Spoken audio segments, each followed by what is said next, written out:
What's going on, Soul Tribe? And welcome to Alchemist 8 Astrology.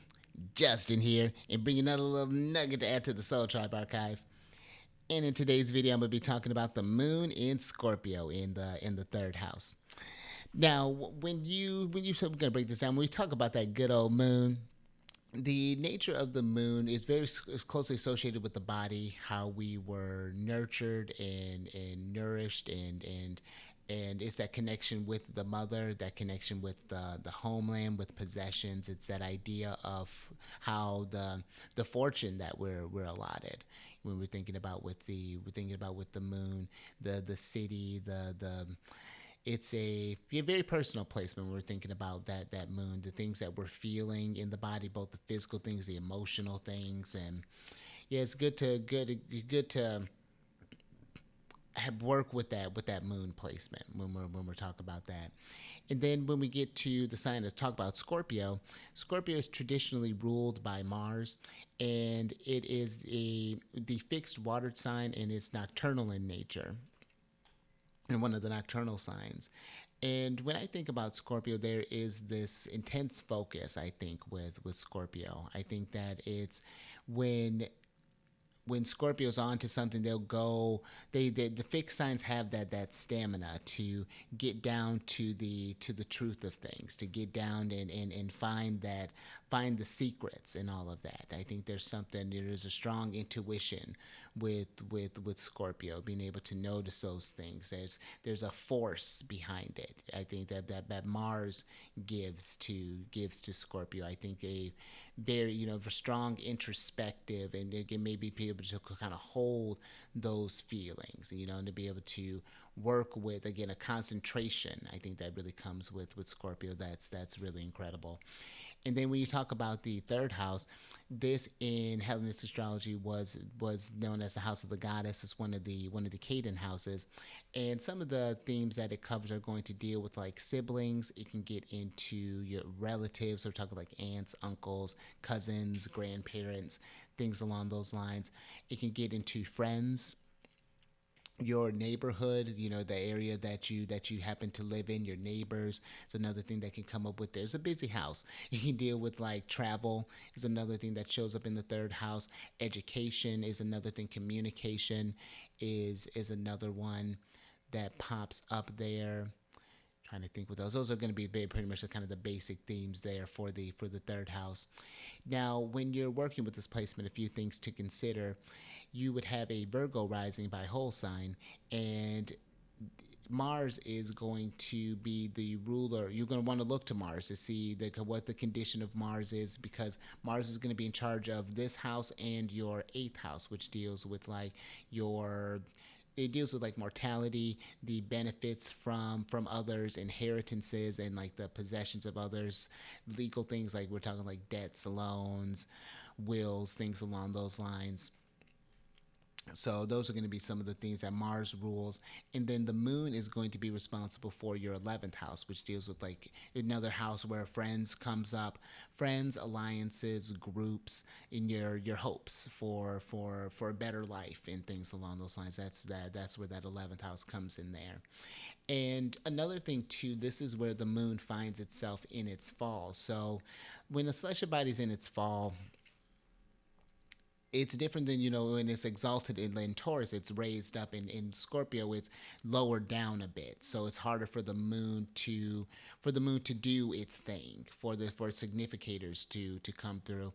And this would be something I would pay attention to in particular if you have a day chart, because Mars is going to be the most challenging planet, and so naturally the houses that Mars rules, those areas in life may be a bit more challenging than you notice than other areas of life. So that's something to tune into there. One that may need a bit more attention in your experience. So those are some things to think about. But some things I would explore with this person, or just kind of as we're navigating this chart, is if you had siblings, for example, what was that relationship, that what was that relationship looking like? Was that something was there some harmony that was fostered there? Was there some challenges that came through there? What is the relationship with your relatives? Is there a strong connection? Is there no connection? there's I would look at to see how the friends, especially kind of growing up in things, how that environment changed and how that's shown up now and how you navigate that space, how you've learned to how to communicate with other people. When we're thinking about that third house, that could be something. Those people around you, that your neighbors, your friends, your family, those are going to be that most influential parts during those times when you're growing up. So really seeing how that shaped that and how they shape like your hopes and dreams and things. How what sort of connections are they able to able to bring to you? So that would be something I think to explore when we talk about that aspect of the moon being fortune. There may be something there in fostering that those relationships there that can help down the line. Maybe your siblings happen to, maybe one of their friends get you, can open a door for you for different opportunities, whether it be like a job, whether it be like for maybe they know a place that's renting out something they can get you connected with, who just what is just one of those things. Like 11th house can be those kind of benefits again from kind of those people, so those gifts and things. So that can be another thing that to kind of pay attention to, how the education process was, how, because that's another third house theme.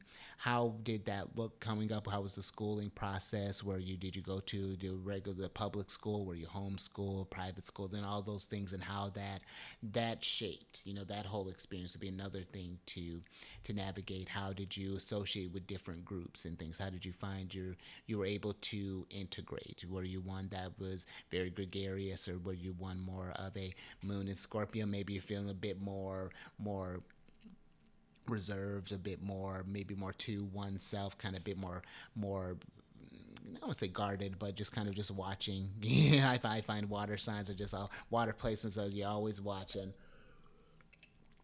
But yeah, that would be another thing that I would kind of tune into. Yeah, that whole process of relationships with like authorities and things like that. That would be something I kind of tune into, dealing with looking at that third house there. Maybe even having people who did some stuff in like communication. Maybe you have friends or siblings who happens to be like a teacher, happens to do something in like the education process where they're managing different groups and things, molding minds and whatnot. So that could be another way that shows up there. Maybe that's something that you happen to be exploring.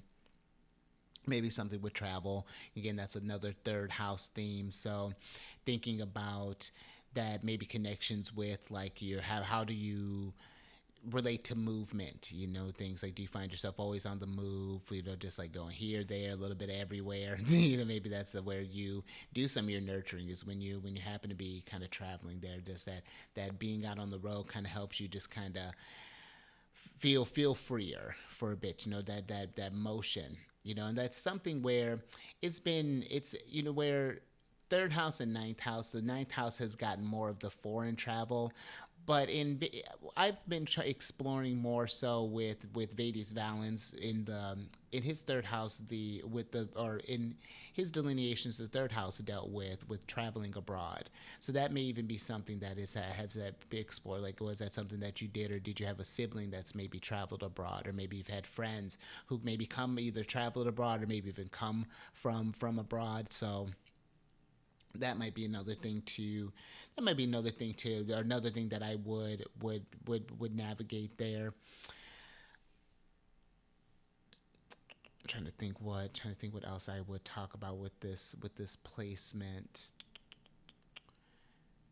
Yeah, and I think yeah, the only other thing, like I mentioned earlier, is just seeing the condition of Mars, what sign it's in.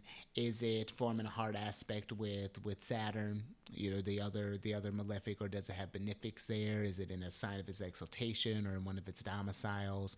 How's the moon doing? Of course, there's a lot of other nuances that go into this, and this would be just a pretty, because I think that's about all that I want to cover. You could definitely need the whole chart to get a better view of this, and if that's something that you want to explore. Oh no, actually no, first, if you have this placement or know someone who's working with this placement, down in the comment section, let us know how this has showed up for you. I find it's nice to exchange those notes and to see where there may be some commonalities, where some differences between these placements, and what were the factors behind this stuff there. So I think that's always really neat. But if you want to navigate navigate these placements more in your chart, get a feel for that, down in the description box, there's a link to book a consultation with me. So definitely check that out. My email's down there as well. So if you have any questions about the services that I provide, please feel free to reach out to me. There's a couple of playlists down there for one's a Lunar Shenanigans, which is a weekly show that I do on here from the perspective of the moon in relations to the other planets and the sun. And then Celestial News Monthly is a monthly show that talks about from the sun and the other classical planets and gives a delineations for the different month things to look for, retrogrades, eclipses, ingresses, all that good stuff. And then I have other if there are other requests for you see different places that I haven't gotten to yet. I'm getting back into making more of these. I found I've made more time, so I'm trying to get these out there. So if there's one that you see that I haven't done and you want that placement, make a comment and a request, and I will. That's always the one that's next in queue.